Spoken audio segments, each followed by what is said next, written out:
আসসালামু আলাইকুম ভিউয়ার্স, কেমন আছেন সবাই? চলে আসলাম নতুন আরেকটি ভিডিও নিয়ে। কিভাবে চেয়ারের মধ্যে টিক কালার করতে হয় এই বিষয় নিয়ে এবং কিভাবে টিক কালার মিক্স করতে হয়। তো ভিডিওটা সবাই শেষ পর্যন্ত দেখবেন। আর আপনি যদি আমার চ্যানেলে নতুন দর্শক হয়ে থাকেন, অবশ্যই আমার চ্যানেলটিকে সাবস্ক্রাইব করে দিবেন, পাশে থাকা বেল আইকনটি প্রেস করে দিবেন। তো চলুন দেখা যাক কিভাবে কালার মিক্স করতে হয়। সর্বপ্রথমেই কালার মিক্স করার জন্য যেটা করতে হবে, ক্লিয়ার সিলার দিতে হবে 700 গ্রাম।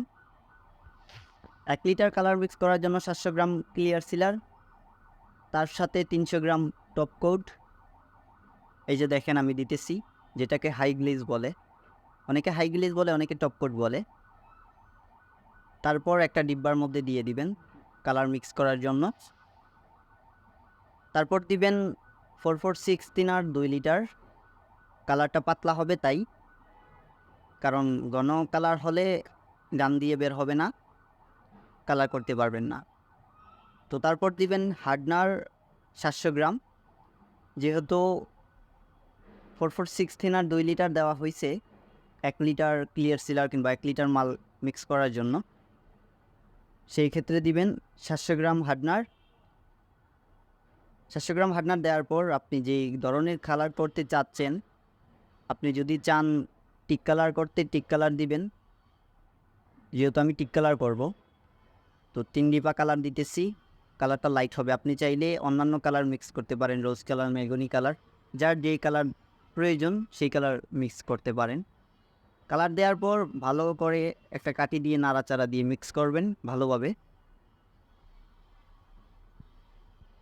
এই যে দেখেন কিভাবে মিক্স করতেছি।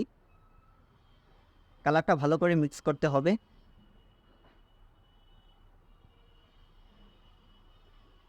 তো মিক্স করার পর যেটা করতে হবে, কালার মারার জন্য গানের মধ্যে ভালো একটা সুতি টানা দিয়ে এই কালারটাকে ছাকতে হবে, যেন ময়লা না থাকে।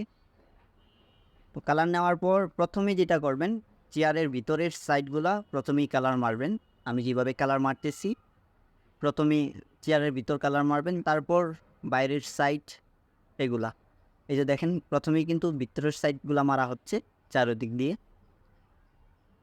কারণ প্রথমে যদি আপনি চেয়ারটাকে উল্টে না মারেন, তাহলে ভিতরের সাইডটা কালার করতে পারবেন না সহজে, একটু গ্যাদারিং হবে। আর সহজে কালার করতে চাইলে কিন্তু উল্টে নিতে হবে। তো ভিতর সাইড মারার পর সাইডের দিকে এক টান দিয়ে দিবেন।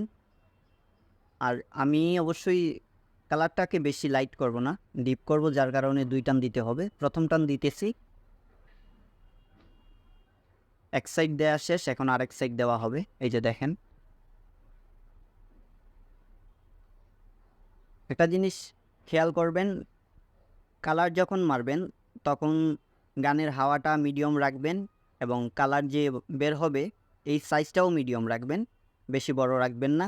গানের হাওয়াটাও বেশি স্পিডে দিবেন না, মিডিয়াম রেখে কালার মারবেন। কালারটা অ্যাকুরেটভাবে আসবে, দেখতে সুন্দর লাগবে। তো ব্যাক সাইডের মধ্যে কালার মিলানো হচ্ছে। তারপর সামনের সাইডে প্রথম টান দেওয়ার জন্য চলে যাব। এই যে দেখেন সামনের সাইডে কালার মারা হবে, এখন প্রথম টান।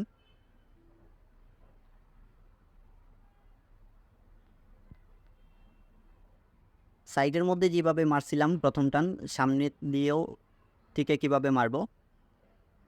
আর আমি আগে বলছি যে 2 টান করে কিন্তু কালার মারবো, ডিপ করব না, হালকা লাইট রাখবো, বেশি ডিপ হবে না। ভিডিওটা যদি ভালো লেগে থাকে বেশি বেশি করে লাইক, কমেন্ট, শেয়ার করবেন, আপনাদের বন্ধুদের কাছে পৌঁছে দিবেন, যেন আমার এই ভিডিও দেখে ওনারা কিছু শিখতে পারে। যারা ল্যাকার পলিশ শিখতে চায় বাট বুঝতে পারতেছে না কীভাবে শিখবে, অবশ্যই তাকে আমার ভিডিওটাকে শেয়ার করবেন। গ্যারান্টি দিয়ে বলতে পারি, কিছুটা না হলেও কিছুটা শিখতে পারবে, অল্প কিছু হলেও শিখতে পারবে, এটা বলতে পারবো। এই যে দেখেন ব্যাক সাইডের মধ্যে দ্বিতীয় টান মারা হচ্ছে, সামনেও দ্বিতীয় টান, তারপর সাইডে মারা হবে দ্বিতীয় টান।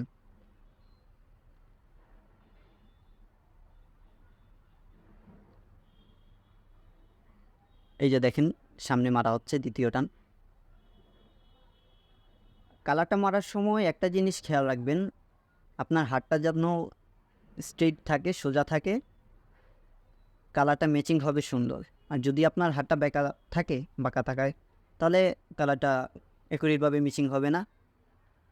তো কালার করা শেষ, আপনাদেরকে দেখানোর জন্য চারদিক দিয়ে ঘুরিয়ে নিচ্ছি। এই যে দেখেন কালার করা কমপ্লিট। দেখা হবে নতুন আরেকটি ভিডিওয়ে। ভালো থাকবেন। আসসালামু আলাইকুম।